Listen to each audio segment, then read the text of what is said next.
Good morning. Welcome to Books at the Bottom of the Stairs. My name's Lorene. Thank you for being here. I want to put out a special shout out to my dear friend Cheryl, who's one of the first people that started to follow me here on Books at the Bottom of the Stairs. She has been tremendous support over the last 3 years, from helping me get the courage up to do this, to doing the lighting and the framing of the shots, and I think she helped me choose this lipstick. So Cheryl, my dear friend, I love you so much. Cheryl is going through some difficult times, and it's hard right now. I have a book that I think you will enjoy. A question was given to me in the comments below when I mentioned the book, The Heaven and Earth Grocery. The Heaven and Earth Grocery Store by James McBride, which I was super looking forward to. I very cleverly somehow turned off the computer, so you missed a really good book review.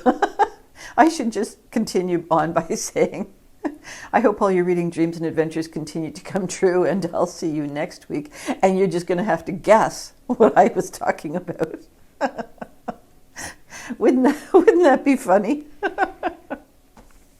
So I was going to talk to you, and am now going to talk to you, about The Heaven and Earth Grocery Store by James McBride. And I'm laughing because I really think I did a good job. And I don't remember what I said. Oh, my dear. Okay, I was really looking forward to this book. I've mentioned it to a number of people as one of my most anticipated reads for the last 18 months, I think. And it didn't disappoint. In my comments below, I think a video or two ago, someone was asking my opinion on this book. They had not finished it. And so I'm not sure at what point whoever you are, didn't continue. But I would say if you haven't got past page 50, I can understand why. There's very little plot in this book. And what we have got are two communities that were essentially, well, it's really more than two communities, but anyways, the thing about this book is that we are looking at more characters and communities, and in the beginning, there's not a ton to pull you in. There's just so many sort of broad feather strokes that are taking place before we're getting to the details that allow us to enjoy the characters and the situations that they find themselves in. So, depending on where you finished in this book, if it was early, I can see why it just didn't, grab your attention. It grabbed my attention because I have read a few other books similar to this, and but done in such a way that you immediately get all the information right up front. And I'm thinking, I think it's Alistair MacLeod and his books about people in the apartments. It's not coming to me, but that sort of thing where each apartment unit has got a different family in it, and you see how they interact with other people in the building. So this is kind of along the same idea, where we've got this place called Chicken Hill. It's it's the top of the back of a community called Pottstown in Philadelphia, Pennsylvania, and somehow all these groups of disenfranchised people have arrived. So the story's taking place in 1972. And it's a well-established community at this point. And I think it started off with one Jewish family and several families from the South that had emigrated up, Negro families that had emigrated up, and sort of economic refugees, if you like. And so they're sort of starting the community, and they've got no money. and the community down below, the white community, is not interested. And so they don't have any water, they don't have any sewage, they don't, the roads are there, but the infrastructure is just very poor. Kids have to go down the hill to get to school, and so as time goes by, the original Jewish family, the dad builds a synagogue, and this is one of the ways to bring other Jewish families into the community. And so these are sort of the first comers, and the groups don't interact socially, but they kind of have to interact because they each have something the other group needs. And in the book's case, there's this Heaven and Earth grocery store that the first Jewish family owns. And we encountered Chona, who is the daughter, and she had polio as a young girl and walks with the limp, and has therefore just become completely unmarriageable. Go figure. Moshe comes in, and he is a Hungarian Jew. He traveled with his brother Isaac, and they managed to get through huge difficulty, which we don't really see. We get a couple of pictures of their journey from Hungary to Pottstown, but it was hard and unpleasant. And he arrives here, and he's in the basement of this grocery store where he's doing some work for the family, and he gets to know Chona, and they fall in love. It's a beautiful love story. So that's the thread that runs through the story, as well as the store itself. Sometimes it's dominant, and sometimes it really recedes, but it's always in the consciousness of the group of characters that we are getting to know. And Moshe opens up a music theater, and this is where musicians can come, and there's dancing, and there's, I think it's liquor free. Yeah, I'm pretty sure it's liquor free. And he does this primarily for Jewish patrons. I was just trying to remember who came first, I'm pretty sure he reached out to Jewish musicians to begin with. And then as time goes by, he's building up his business and his business skills and his courage, and he starts to branch out and brings in Negro bands and singers and so forth. So this music theater ends up becoming this hub of social interaction, except the two groups orbit around each other. They don't actually cross over in any way, except that such and such a day it's for this group, and such a day it's for that group. But consequently, we've got people who work for each other, and so people are coming together, mixing. The cultural groups are mixing through the workforce. And as time goes by, people develop friendships, and they get to know about each other's families, and so you start to get this intermingling of the communities. And this is not... maybe I said this already because I've already done the book review once. This is a plotless book in the sense that we don't have a very clear set of actions that are going to get us to the ending. I would say that the whole time I was reading it, I was thinking, how's this going to end? How is he possibly going to end this book? And so I had a little bit of tension on that, which is like, oh, this is going to be interesting. I hope it's good. So what else happens? We end up with another family that's kind of representative of the black families in the community.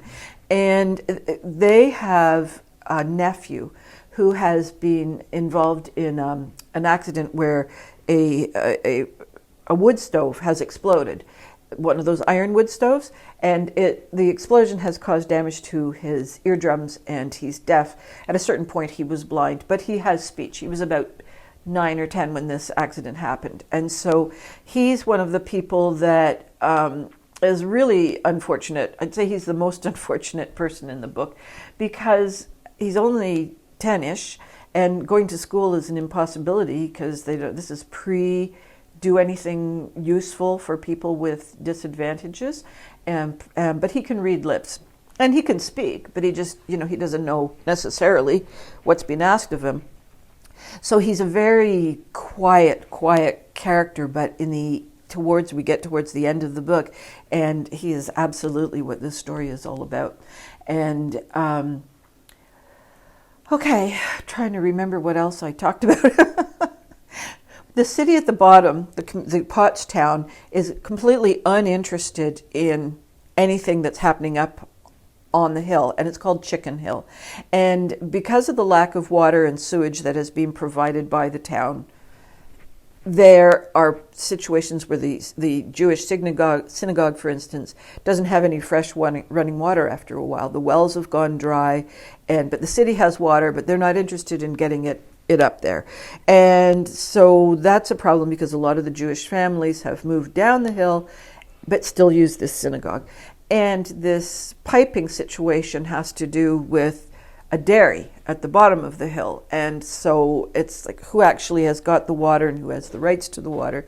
And that becomes a kind of secondary story that ends up playing quite a role in the primary story. And the primary story really is about how Chona and Moshe are involved in their community. Chona particularly, she's like really there. She really knows who everybody is and what their problems are. And she writes letters to the editor. She's pointing out inefficiencies, but mostly inequalities. And she just writes these letters, and she doesn't care who she's going to have to like shake a finger at. She just, Doc Roberts, you're like a bad guy, and the other guy, you're a bad council member, and so on and so forth. And it's not just ranting and raving. She's very skillful in her evidence and in her logic. So she's kind of a respected pain in the ass. Kind of reminds me of Steve's grandfather. He used to do that too. Get himself so hepped up about something and write letters to the editors. And at a certain point, he offended so many people on town council that he and his wife moved to Grand Bend in Ontario. And part of the moving deal was that he wasn't allowed to write any more letters to the editor. Because she wanted to live in a community where nobody hated her husband. So that's a true story. And so this book reminds me a little bit of that. But Chona is so unlike Steve's grandfather. Chona is a happy person, and she's interested in making life of other people better. And because she's got Moshe, who's making this music theater, that he's quite wealthy in that respect, so they can run the grocery store at a loss. And so she's forever not asking people for money for groceries or giving out extra sugar or adding apples to the grocery pile or giving little gifts like marbles or little wooden airplanes and stuff to the kids who behind Mom's back, and so they've got a treasure that Mom doesn't know about, and she's just very well loved in the community by all the people who go to this little store. And okay, what else? I think we get to one of the main quibbles one might have about this book is that the author has used it's derogatory language, but it's the language that has been used at the time of 1972 in this community. And I had a real hard think about this because I just finished reading Huckleberry Finn, and in that book it has been banned a couple of times, partly because of the use of the word nigger. And this book definitely has scurrilous words in it, and doesn't really matter which cultural group they're looking at. The author is just using whatever was used at the time. That's what the author is incorporating in the writing. So, like we as people who are looking back on this and going, hey, no way, that's not good. It's distasteful to us.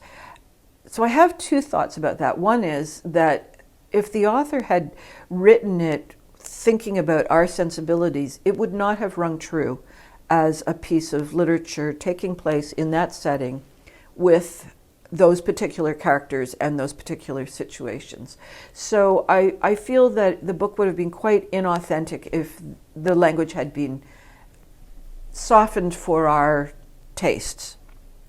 The other part of it is that I don't think that we've really come along that far. Now, I'm speaking as a white, privileged, not poor person, and I have not been in those communities as living in those communities. I have been engaged in situations that I have contact with those people. So what I'm thinking is the language has changed, but the sentiments of being unkind have not. And so what we have now is just different words that are replacing those unpalatable words. And the urge for people to fling mud at anybody still remains. We've just changed the color and the font, really.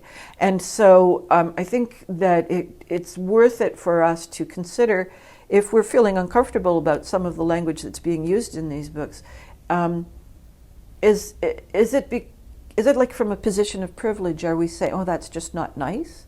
Because is it that we ourselves are then using language that's been prettified up but still has the same kind of derogatory intention?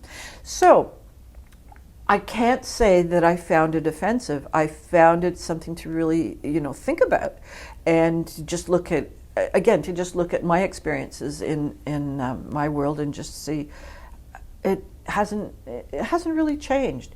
Not only has that not particularly changed, but the level of poverty and disengagement of different cultural groups as smaller ghettos in larger cities, that hasn't changed particularly. The level of, in Canada, we've got First Nations that are still drinking poison water. Well, hopefully they're not drinking it, but that's what's present in their communities. And that's crazy in this day and age. So I think that's another piece that we really need to consider is, is this a book about the past, or is it a book about the present in a way? So for that individual who was struggling to read it, I can see where there's definitely some points that in the first 50-ish pages, we're just getting to know the kind of broader strokes of the community. We're not getting to know the individuals and their secrets. And some people have got like really important safety secrets that they don't want known. And then other people have secrets that are more about smoothing the ruts in the road so that things don't get worse. And so they're not like going to ruin someone's life if it comes out, but it's more secrets that help to keep the peace or help to keep a family together, or those kinds of secrets.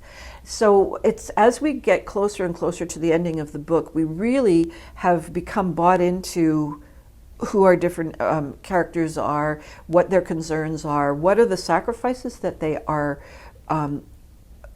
actively taking on in order to help someone else or protect themselves.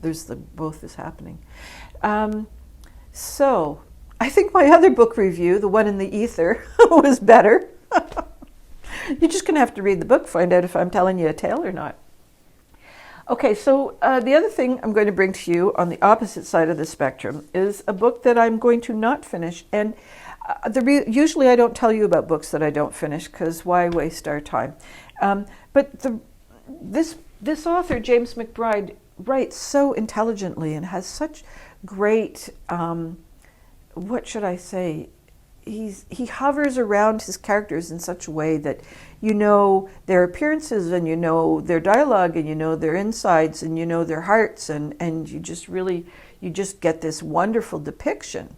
And then we've got this kind of a book, which I know they're fun, and I know sometimes, particularly now, there's a lot of satire going on in these books. This is a romance, and I guess you could call it like a cozy mystery too, but it's so thin, and it's so unintelligent. And I've read about 43 pages and thought, I can't do it. There's a lot of booktubers out there right now who are commenting about reading books for the sake of reading books in order to either like hit your own numbers targets or genre targets, or for me, I have a bit of a struggle with always having a book every week to talk about. That can, especially certain life moments, it can be hard to read, and I find myself just watching QI, the British panel show, ad nauseum. So sometimes I just have bad weeks. Sometimes I just have bad weeks where I don't read. I sound all tremolo. That's because I coughed, not because I'm crying. So I decided to give myself the gift of, even though it's a book club book and I should read it, I am not going to. Luckily, this book is going to be talked about in December, which is when we all get together, and the restaurant we go to has a table that's big enough for all of us, and they have the most amazing selection of martinis. So I'm just going to get 2 martinis and a slice of pizza, let everybody else talk about it, because there's almost nothing to talk about. And then if they ask my opinion, I'm just going to go, I'll have another. But the other reason I decided not to read this book is because of the first couple of sentences. Now, you tell me what you think. There was no possibility of walking to the library that day. Morning rain had blanched the air, and Miss Darlington feared that if Cecilia ventured out, she would develop a cough and be dead within the week. Do you know why I stopped reading? I mean, I did go on for another 40 pages, but can you see what happened? The rain blanched the air. What is it, like a vegetable steaming bath going on there? It's in England, for one thing. There's no way they've got temperatures that can blanch anything. But how do you blanch rain? How do you blanch the air? It's just, and so this happens multiple times in the book where someone just throws in, I don't know, it's like maybe the person, no, now I'm going to say something really evil. Shh, Lorraine, shh. It's just as good in your head as out your mouth, as my sister often tells me.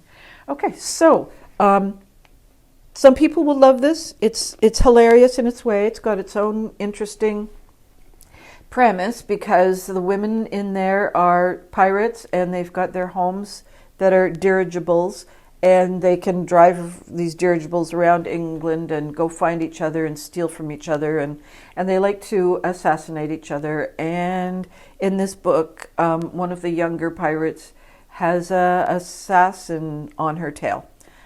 It's kind of a fun premise. Too bad it just hadn't been written very well. And I am currently reading Susanna Gregory's A Conspiracy of Violence. This is Thomas Challoner's first exploit in Restoration London. So I bring this to you because a few videos back I talked about A Plague on Both Your Houses, the Matthew Bartholomew series, which I really enjoyed the first book of. This is a reread for me, and this is the second series that she writes multiple books for. So again, if you're looking for a mystery series, Susanna Gregory is worth your time. And Thomas Challoner is an espionager. He was in Holland for 10 years, and he's come back now that Cromwell is dead, and there's a new King Charles on the throne. And so it's that moment in a government switchover. He's lost his job. He's trying to get a job as a spy or something along those lines with the new government. He's got a couple of enemies and a couple of friends who also have enemies, and so that's where I'm at. The difference between this book, well, there's a historical difference between the Matthew Bartholomew, which was 1400s, I believe, and this book is there are a lot more political names in this. They're made up. They're not real, except for King Charles. They are not real people, but it's much more about political intrigue.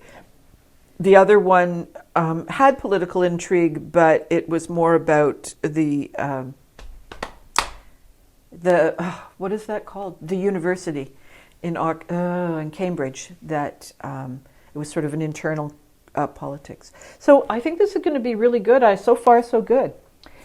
Well, I hope all your reading dreams and adventures continue to come true, and I will see you next week with who knows what. Who knows what. Bye-bye for now.